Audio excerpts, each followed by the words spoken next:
Camilla, Duchess of Cornwall, the potential future Queen Consort. Everyone that met her said, God, she's wonderful, she's so funny, she's so magical. On the surface, a conventional royal partner, always destined to be by Charles's side. Did he get down on one knee to propose? But her story is much more Hollywood than Highgrove. She wrote a very rude message in lipstick on the windscreen and let tires down. Who is the woman that Charles risked everything for? But the Prince of Wales has admitted publicly for the first time that he was unfaithful. It is reported she met Charles, boasting that her great-grandmother had an affair with King Edward VII. Why did her relationship with the future king mysteriously falter?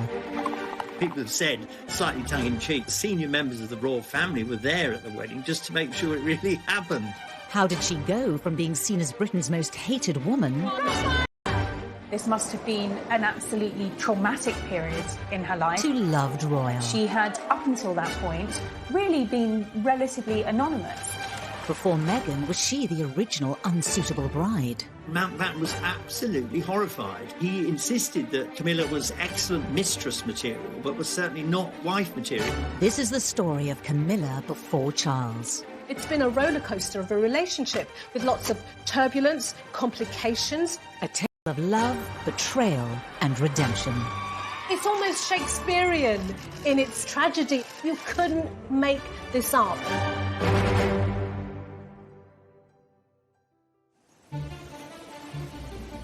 May 1989.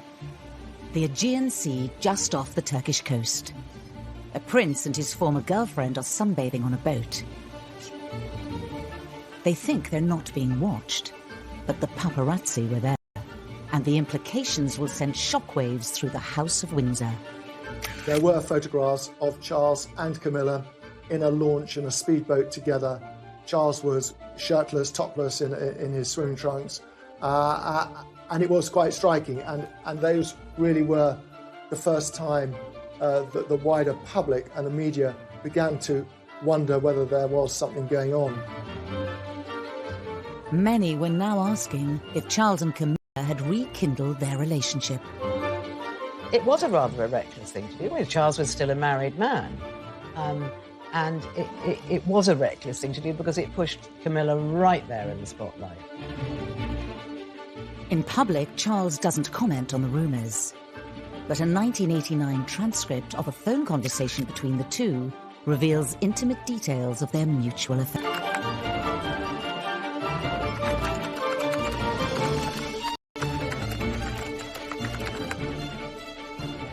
Whilst rekindling her relationship with Charles, Camilla couldn't have predicted the epic fallout that would unravel over the next 10 years. I think Camilla must have been an extremely robust person to deal with the torrent of media interest, strange telephone calls, paparazzi following her around that was her life. All this building towards one of the most brutal public outings ever. Do you think Mrs. Parker Bowles was a factor in the breakdown of your marriage? Well, there were 3 of us in this marriage, so it was a bit crowded. Diana set out to destroy the Prince of Wales, I think, so anybody involved with him was going to feel her wrath, and the obvious person to blame was Camilla. How did this seemingly unassuming woman find herself on the wrong side of the biggest scandal of the decade? Derided, isolated, and at rock bottom.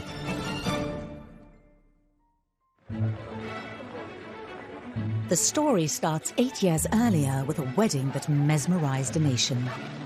I mean, here we had the Prince of Wales, a rather dashing and glamorous figure himself, then known as Action Man in the popular press, and this extremely striking and beautiful young woman. And the whole country got swept up in it.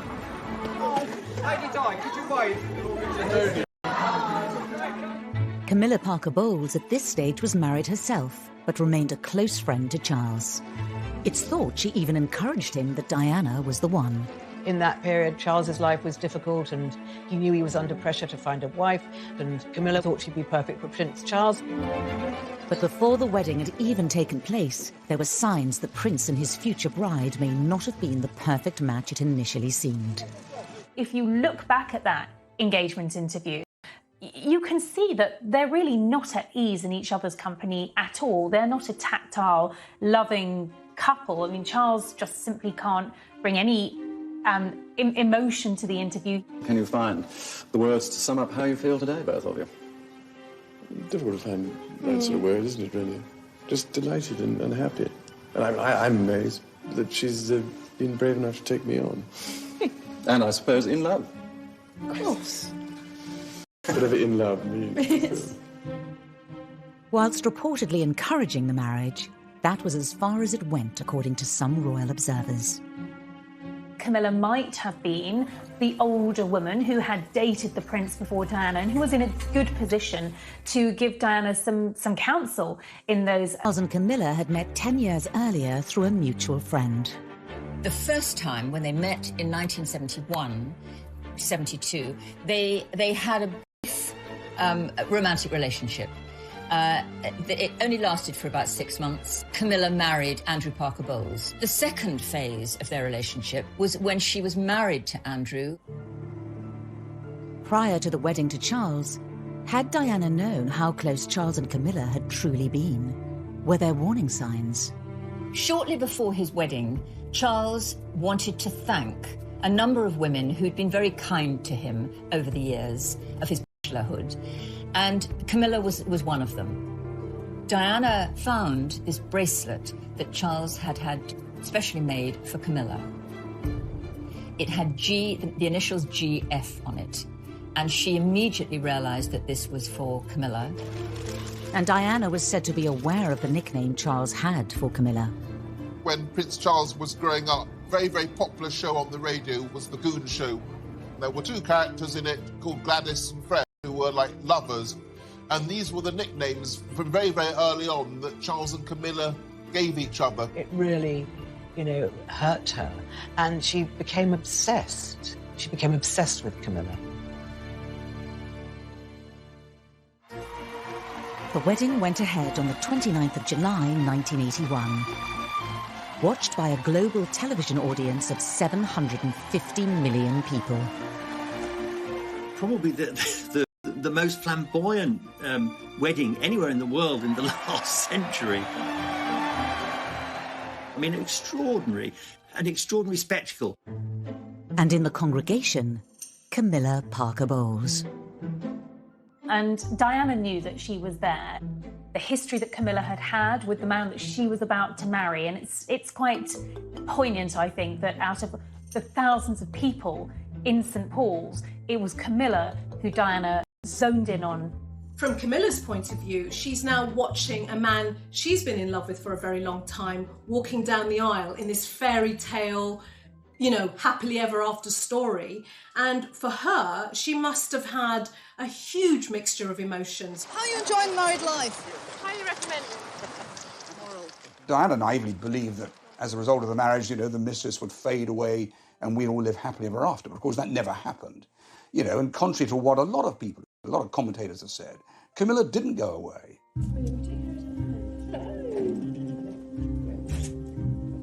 As time wore on, cracks began to appear in the Wales' marriage. After the birth of Harry, the problem was Camilla. In Diana's mind, Charles had never really given her up. She was a constant presence. By the end of the 1980s, the Wales' relationship was in serious trouble. And I think Charles was so unhappy that he started, pouring his heart out more and more and more to Camilla. And then, then they rekindled their romance. At this stage, it would have been well known to Charles's innermost circle of friends, certainly the social circles that he mixed in, that Camilla was back on the scene. And, Diana had her suspicions. 1989, Ormley Lodge, Richmond. Diana and Charles attend Camilla's sister's birthday party, and suspicion is about to turn to confrontation. There was this extraordinary atmosphere that once we'd arrived, Diana arrived, and of course there were the friends of Camilla and indeed her sister. Ken Wharf was Diana's bodyguard and was there on the night. About an hour and a half later that Diana's voice was heard along the corridor near the kitchen where I was. she sat, shouting my name. And she said, I just can't find my husband, or Camilla.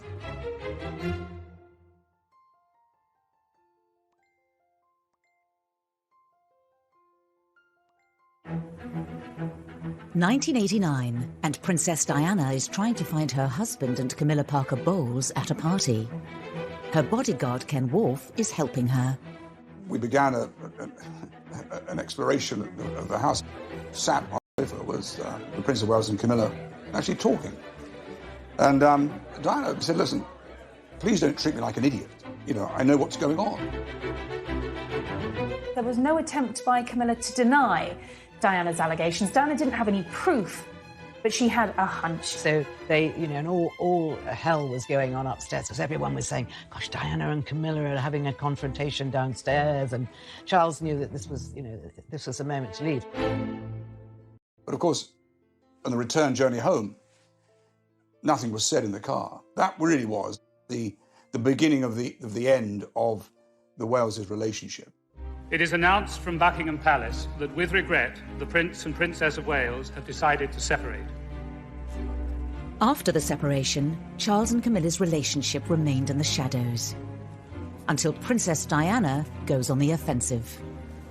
Well, then in the summer of 1992, which was the Annus Horribilis, Andrew Morton's book was published. This was the moment when Camilla was absolutely 100% outed. Sunday Times today claims it was the prince's indifference to his wife that caused her chronic depression and 5 separate suicide attempts. The first time she had press camped outside her home, this must have been an absolutely traumatic period in her life. She had, up until that point, really been relatively anonymous. Her name was out, and she was going to have to live with this label of mistress, adulterer, marriage wrecker. But worse was to come. In January 1993, the People newspaper published the transcripts of the conversation between Charles and Camilla, first recorded in 1989. It was hugely embarrassing because it was almost lavatorial in its description of their love for each other, what they wanted, how they longed for each other. With their reputations in freefall, in June 1994, Charles takes part in an unprecedented interview. Did you try to be faithful and honourable to your wife when you took on the vow of marriage? Yes, absolutely. And you were? Yes. Until it became irretrievably broken down. Mrs. Parker Bowles is a great friend of mine. Once again, it thrust Camilla in the eyes of the world. It made her marriage with Andrew Parker Bowles that much more difficult. It was out there in the open. But Charles's interview was just the curtain raiser for the interview Diana gave Martin Bashir a year later. I wonder whether Camilla knew in that moment exactly what had happened to her, and I think it would have hit her so hard that from now on she's public property and public enemy number one. Today, the Duchess of Cornwall cuts a very conventional royal figure. It's hard to imagine how she ended up embroiled in a scandalous affair. But there are clues in her early years that reveal a very different character to the one we see now. Broderick Munro Wilson grew up with Camilla. She was slightly rebellious. I mean, she shared a room with my second wife, and of course smoking was a forbidden thing. But anyway, she was definitely smoking as a teenager. Camilla's friends all loved her.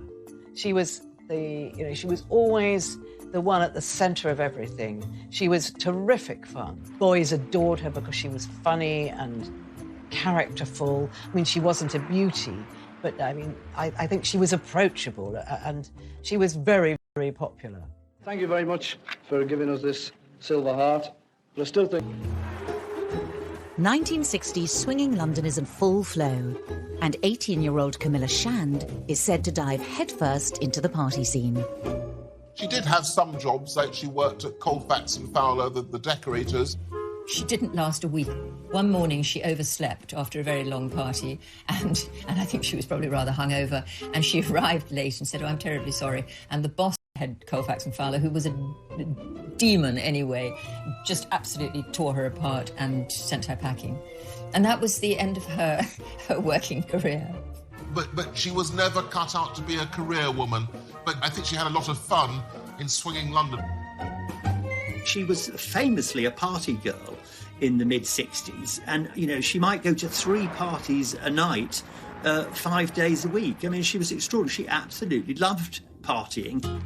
And this fun-loving, vivacious Camilla catches the eye of many of her peers. She was not without her admirers, let me tell you, because you know, she looked very nice. She was always beautifully turned out, and she had a personality. You know, she had things to say for herself. She was talkative.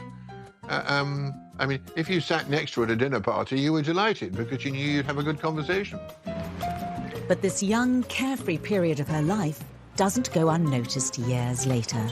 Camilla had had a past, and, you know, at times quite a raucous past. She was known, particularly in palace circles, for being a party girl.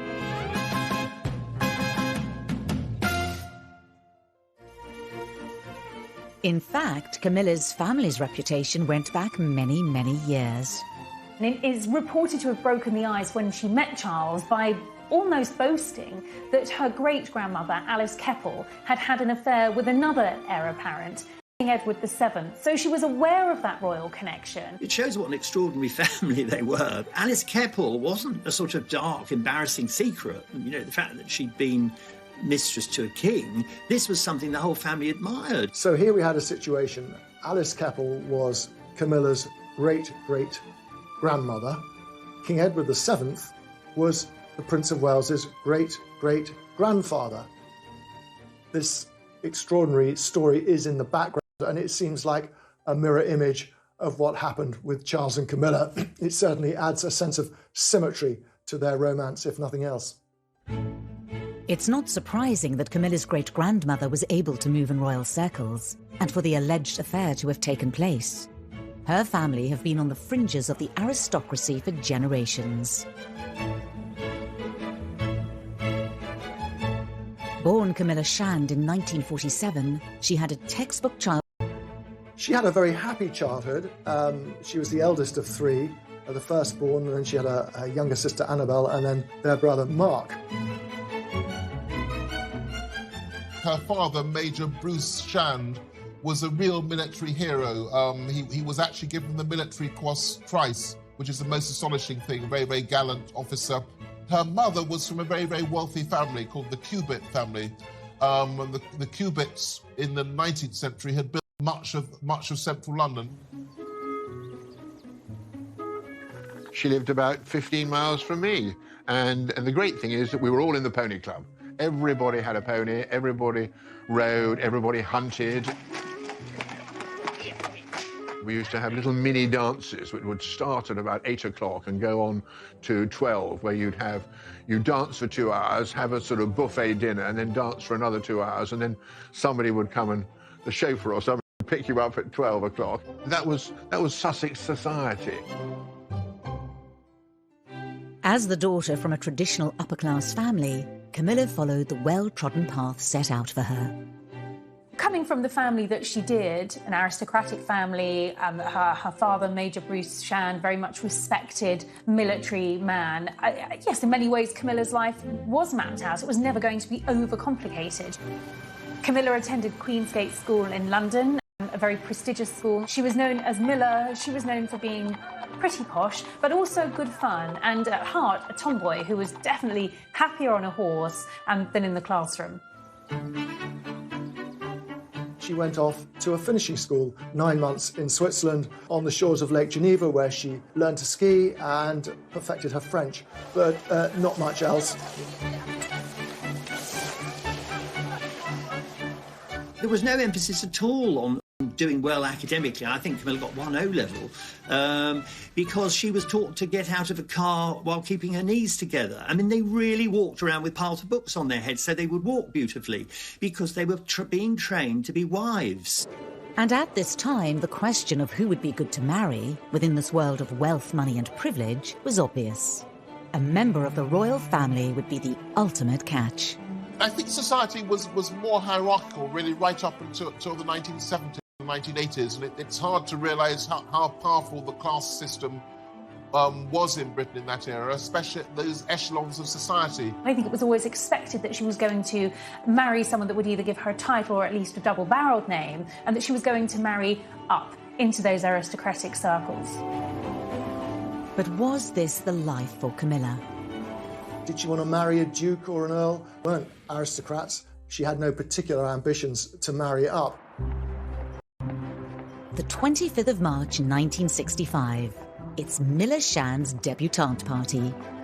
The party turns out to be a landmark moment in her life. She had a coming-out party at Cersei's, which is just behind Harrods, which was one of the fashionable places to do it. The rite of passage, again, for this kind of upper-class English family would have been that their daughters would go through the debutante season. And that meant that they would go to loads and loads of parties and have loads of drinks and lots of food and meet lots and lots of men, maybe a potential husband. And that was the whole idea.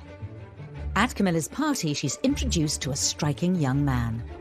She was then 17 when she first clapped eyes on Andrew Parker Bowles, who was a rather dashing army officer, about 7 or 8 years older than her. I think Andrew Parker Bowles was what's known as a Deb's delight. So a Deb is a debutante, an attractive upper-class girl, interested in meeting somebody interesting and well-established.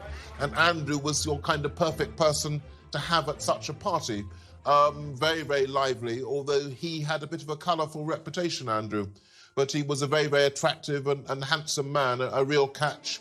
Romance blossomed between the two. Had Camilla found her perfect match? Camilla was the one that got him. I think she thought that she knew his reputation, she knew what he was like. But I think she thought that she could tame him. But sadly, of course, she couldn't.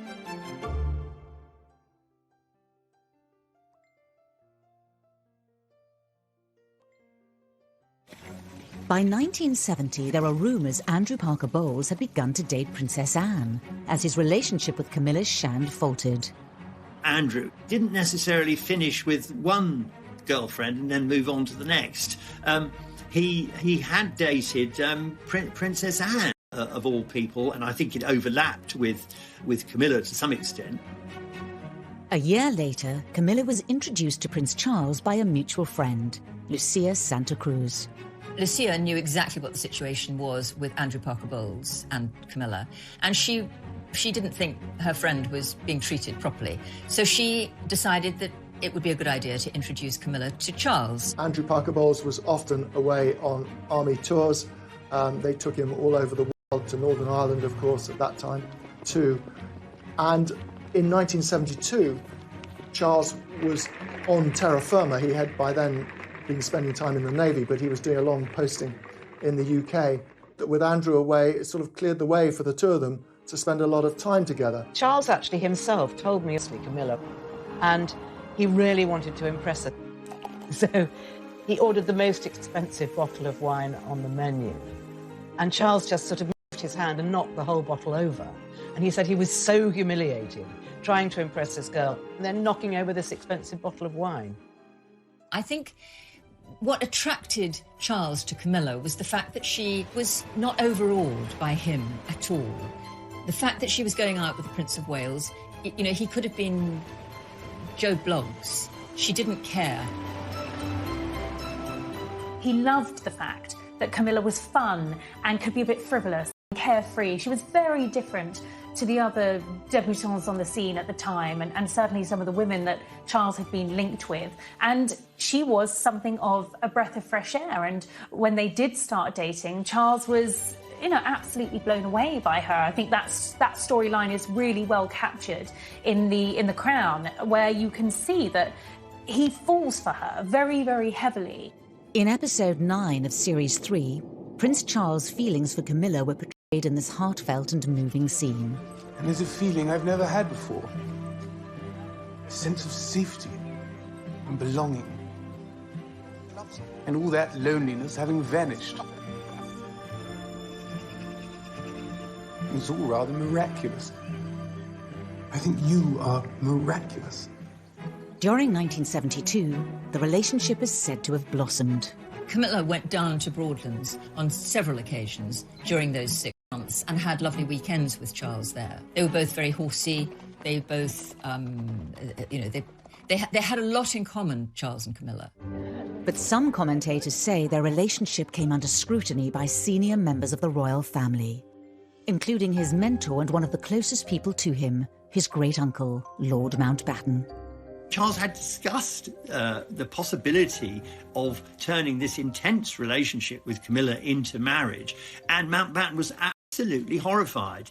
He insisted that Camilla was excellent mistress material, but was certainly not wife material, that it was impossible. Why would Camilla Shand, an educated woman from a privileged family who moved in the right circles, be deemed unsuitable for the future king? Mountbatten, his view was that whoever he married, if they weren't royalty themselves, then they should be of very noble birth, and however well-born Camilla was, she wasn't a member of the aristocracy. But the bigger problem was that everyone, from Mountbatten up to the Queen, was terrified that she had a past. She had too many pasts. It looks odd 40 years on. It seems rather anachronistic now, but it was thought that he had to marry a young woman who as it were, was completely pure, almost virginal. If modern standards had applied at the time, it would have been a very different story for Charles and Camilla. Well, I think the world has moved on, and I don't think anybody cares now whether someone happens to be the daughter of an earl or just a normal person, as long as they've got the makeup to be able to deal with the job. I don't think the fact that they're commoners makes a jot of difference. When Meghan married Harry, she was a divorcee. When the Queen came to the throne, divorcees were not accepted at court. It was unthinkable. The Queen's own sister couldn't marry a divorcee. Her uncle had had to give up the throne because he wanted to marry a divorcee. At the time they were first seeing each other, some royal observers say senior members of the family were not happy with the relationship. In the month that he's been with Minerva in the Caribbean, he several times visited the Bahamas Islands. But this was the first time he'd made an official visit. It was really the palace who made sure that this sort of fledgling 6-month blossoming romance never really got off the ground. Charles was very deliberately sent off to the West Indies with the Royal Navy, where he was posted for 8 months. This tense scene from The Crown dramatises an imaginary meeting between the Queen Mother and Lord Mountbatten. How shall we handle this? Well, I can take care of Charles. Nice long posting overseas will bring him to his senses. I'll speak to everyone at the Admiralty. 8 months on the other side of the world, it'll soon go away. Could there have been another explanation as to why the relationship didn't work out? Let's go. At this time, Charles was said to be an unsure figure himself. Did he simply not take his chance and propose? Charles never told Camilla how he felt. I'm sure she was aware of how he felt when they were together for those 6 months, but he never expressed it. He certainly never discussed marriage with her.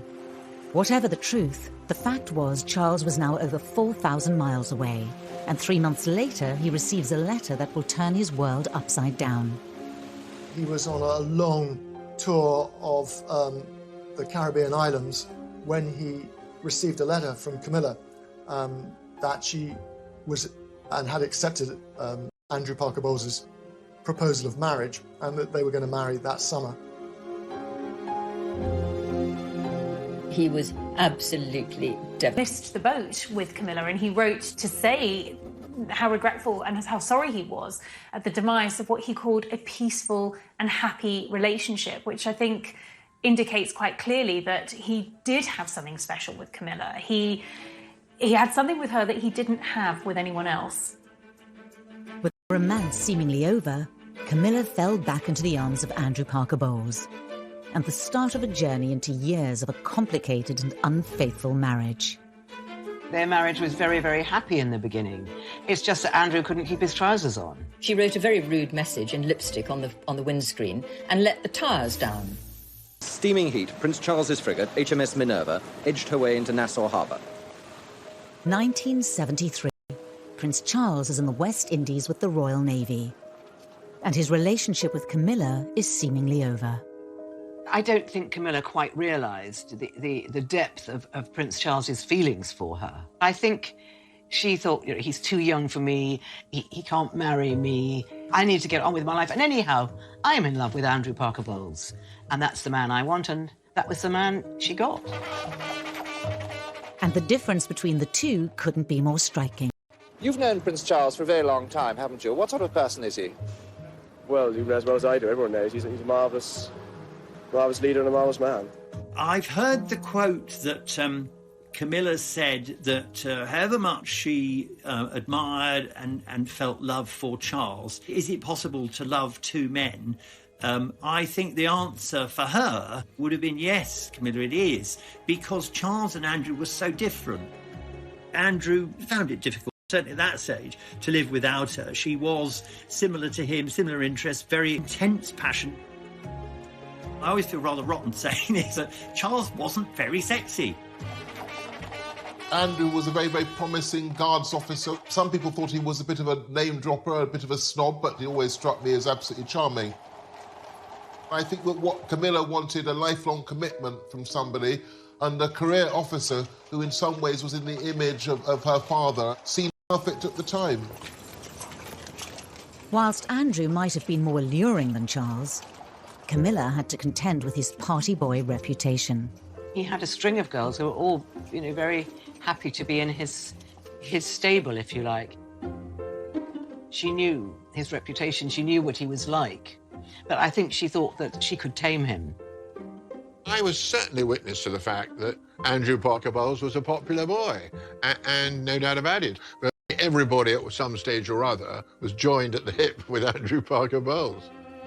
There was one occasion before they were married when she was walking home one night and she saw Andrew's car parked outside one of her friend's flats and knew exactly why it was there. And so she wrote a very rude message in lipstick on the windscreen and let the tyres down. So she wasn't a complete doormat.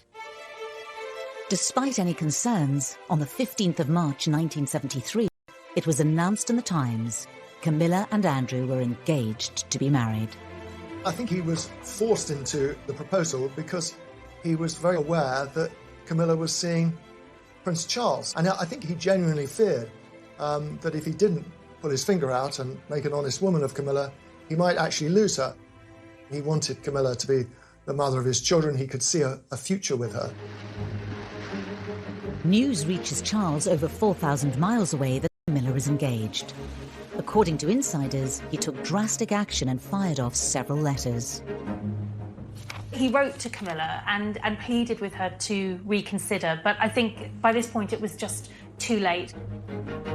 She was, I think, his first real love. And when you fall first, sometimes you fall hardest. Major and Mrs. Shand, Your Majesty, and Mr. and Mrs. Parker Bowles. And the imagined reaction of the royal family to Camilla and Andrew's relationship was dramatised in this gripping episode of The Crown. You're probably wondering why I've invited you all here this afternoon. It's a slightly delicate matter. Something of an imbroglio involving your son, Derek, your daughter, Mrs. Shand, and my grandson, the Prince of Wales. The families have been spoken to. The date has been set for Camilla to be married to the Parker Bowles boy. Good. There's no evidence of how the news of Camilla's future marriage actually... Regardless, Andrew and Camilla's wedding took place at Guards Chapel in London. It was dubbed the Society Event of the Year.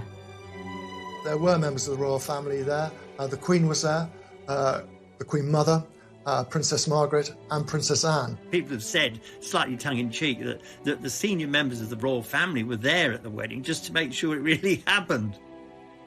There was this enormous relief in royal circles. This Camilla problem had now gone away for good. It was a very glamorous occasion. Of course, the one figure who wasn't there was the Prince of Wales. He was on his ship, and he wouldn't have gone anyway because it would have been very hurtful for him to see the woman that he still loved being married to somebody else. It was a very, very significant event, and nobody would have thought this wasn't a marriage that was going to last for decades. Camilla and Andrew went on to have 2 children, Tom and Laura. Despite their history, Charles remained close to the young family. They managed to include Charles even in that intimate part of their lives by making him a godfather to Tom. Their lives were intertwined, particularly through polo and other social occasions. Charles was often to be found sitting cross-legged on the sitting room floor with his godson watching television or chasing the children around on his hands and knees. I mean, he was an essential part of their family. On the surface of it, the Parker Bowles' marriage seemed perfect, and Camilla was finally able to put into practice what she'd learned at finishing school. When you meet Camilla, she seems a very, very warm and maternal person. She enjoyed decorating the houses and making them homely, filling them with books, lovely fabrics, not always the most tidy house. She had a big social life in the country, and she had her 2 children, and she had her dogs and her family home, so almost everything she'd ever wanted. But in reality, Camilla's marriage was not all that it seemed. I think their marriage was very, very happy in the beginning. It's just that Andrew couldn't keep his trousers on. He was a serial philanderer. He was at a dinner party and a young woman sat next to him and said, "Andrew, I'm really offended. I'm the only one of Camilla's friends that you haven't made a pass at." Oh, God, there was a huge amount of gossip. It was very well known and very well publicised that Andrew Parker Bowles was playing away, I think is the way we describe it, playing away. Quite how she handled it all, it's hard to imagine, but handle it she did. I mean, it was a kind of an upper-class thing. One almost expected husbands to stray not long after they've taken their marriage vows. I think that Camilla, incredibly vulnerable. You're at home with 2 gorgeous children, and he's in London all week, and you know perfectly well what he's doing. Prince Charles started coming round to Camilla's house, and they rekindled their relationship, and it seemed a natural thing to do. By the late 1970s, Camilla was said to be seeing Charles again. Andrew is a very good example of the typical upper-class Englishman. I don't think he liked the fact that Camilla was drawn back to Charles, but he was a great friend of Charles. It was one of those things that happened in life, and as long as it didn't get in the newspapers, he really wasn't bothered. But in July 1980, everything changed when Prince Charles started dating Lady Diana Spencer. Are you bearing up with it quite well, though? Because it must be quite a strain with all of us after you. Well, it is, naturally. They started courting almost immediately. It was a rather prim and very old-fashioned courtship. They had very few actual moments together. They scarcely knew one another. However, around 6 months later, it was announced they were engaged. 11 a.m., Buckingham Palace. The beginning of a day to remember. The long-awaited, much written about engagement had happened. Well, he's getting on a bit, isn't it? About time we got married. And this was the first chance to see the ring of sapphires and diamonds. I believe the relationship between Charles and Camilla continued right up to 1981. I've spoken to people who confirmed that, I don't know how to put this delicately, but Camilla and Charles had a sort of, they had a last night together in the week before the royal wedding in 1981. It was a sort of, a farewell tryst. It's reported Prince Charles has denied these claims. And forsaking all other, keep thee only unto her, so long as you both shall live. I will. Camilla stepped back, and their romance, the physical side of their attachment ended, and he was faithful, at least to start with, to Lady Diana. By the mid-80s, Charles and Diana's relationship was on the rocks. Friends of Charles were convinced that he was actually close to cracking up. He couldn't make his wife happy. They fought terribly. On the surface, all seemed well, of course, in public. They were a great double act. It wasn't long before Charles and Camilla's love affair was said to be reignited. It's always been given out that Charles and Camilla renewed their physical relationship around well before 1986. Come 1993, it all starts to unravel. The Prince of Wales has admitted publicly for the first time that he was unfaithful. Camilla Parker Bowles and her husband Andrew have decided to end their marriage of 21 years. Camilla becomes the story as the Wales's marriage crumbles. Camilla's poll ratings were abysmal. She was labelled a marriage breaker, a temptress and worse. For somebody who was private, who'd been a homemaker, a mother, she had to show great strength of character to get through that enormous intensity of media scrutiny. Camilla became the most hated woman in Britain, if not the world. She had photographers camped outside the family home. Camilla was suddenly famous, and she was famous for all the wrong reasons. She kept stum, you know, and was very, very dignified about it all. Diana was always finding a friendly journalist to tell her story.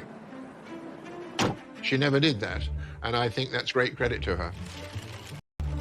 After Charles and Diana's divorce in 1996, Camilla's official introduction into Charles's life began. Charles had been very keen to try and ease Camilla into the public arena. He was tired of sneaking around, and so he employed a PR wizard called Mark Boland to help with this process and to try and rehabilitate the prince himself, because his reputation was in tatters. But a year later, everything ground to a halt. In the early hours of the 31st of August 1997, the unimaginable happens. The Press Association announced with a news flash at 4:41, that's just a few minutes ago, that Diana, Princess of Wales, has died.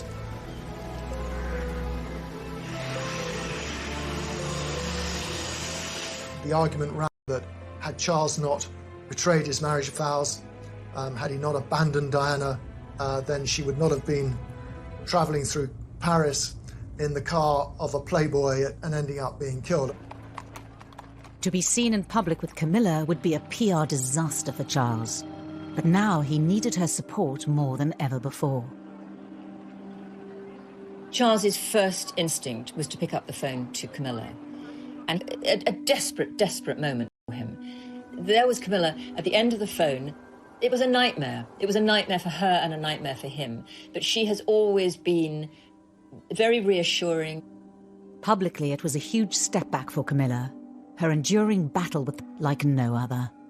Suddenly, the antipathy towards Camilla increased tenfold. Camilla retreated to the shadows once again, just where she'd been in the earlier 1990s. And that made the whole process of her coming out, as it became known as, that much slower and set everything back. She was basically a prisoner in her home, which was near Highgrove. But Charles asked his chef, to make food to Camilla and to take it over. So, and he obviously was speaking to her on the telephone, but he certainly did not see her during that time. Both Camilla and Charles would have completely understood that they had to keep their relationship on the down low. At this point now, Diana has passed into legendary status. Going public with it would have been the worst possible thing to do. But she was there for him in this most difficult, darkest moment in his life. But could Charles and Camilla have a life together after this and win over the British public? Rottweiler! I disapprove of the way Charles and Camilla treated Diana. It was despicable. Camilla arrived not knowing whether people were going to be standing there throwing rotten eggs at her. And she was terrified.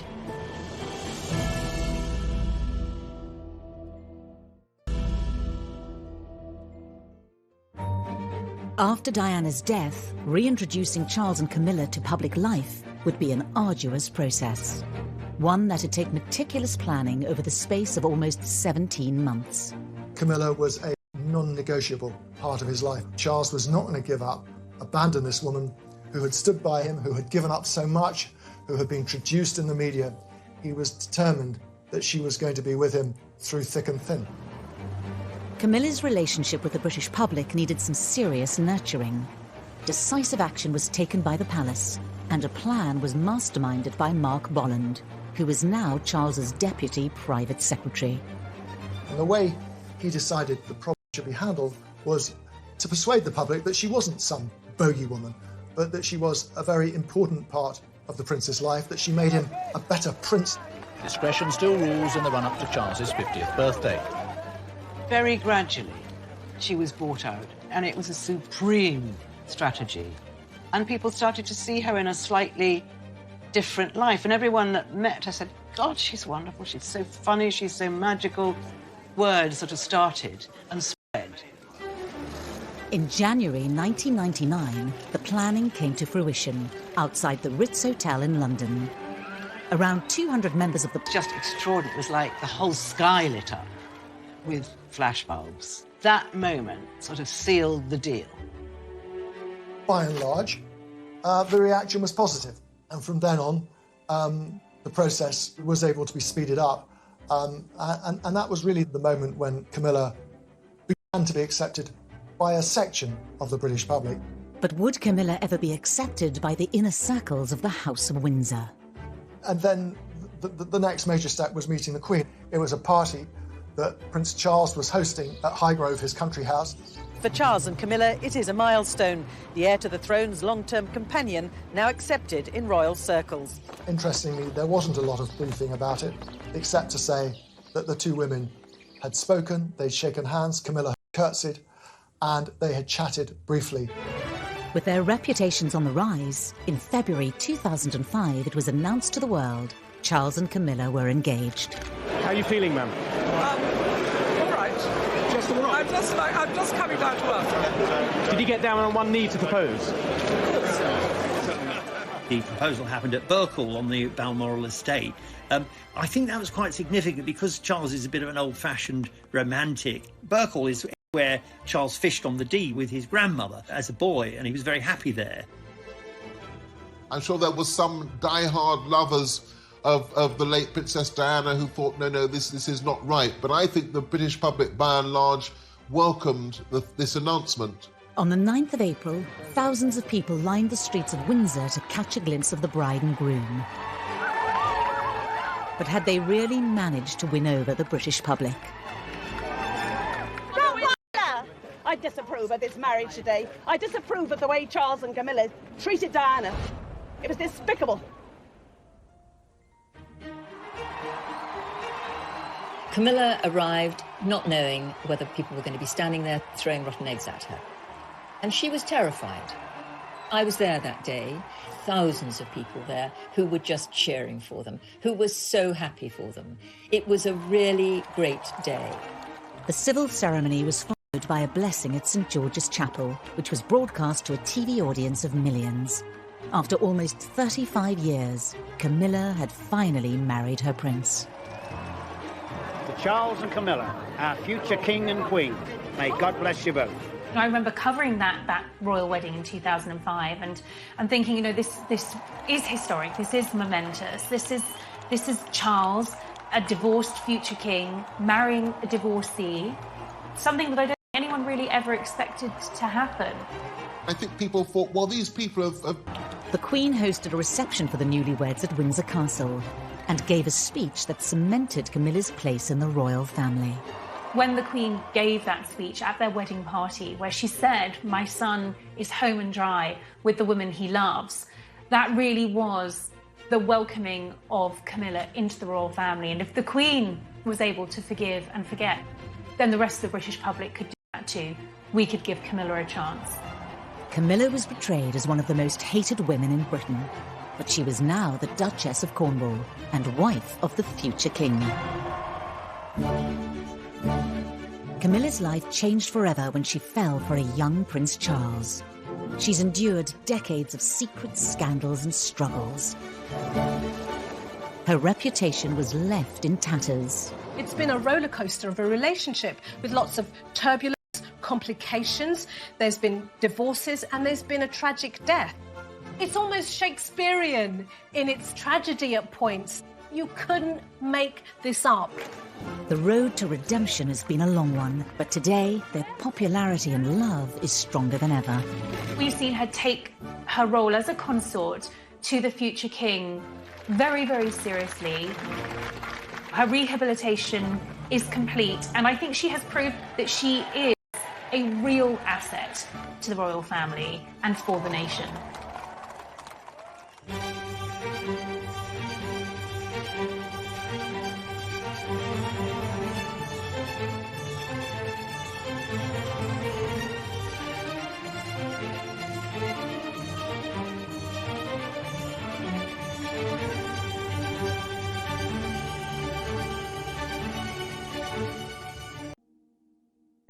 Love, betrayal, and redemption. It's almost Shakespearean in its tragedy. You couldn't make this up.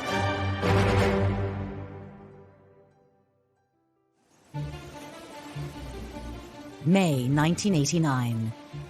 The Aegean Sea just off the Turkish coast. A prince and his former girlfriend are sunbathing on a boat. They think they're not being watched, but the paparazzi were there. And the implications will send shockwaves through the House of Windsor. There were photographs of Charles and Camilla in a launch in a speedboat together. Charles was shirtless, topless in his swimming trunks. And it was quite striking. And those really were the first time that the wider public and the media began to wonder whether there was something going on.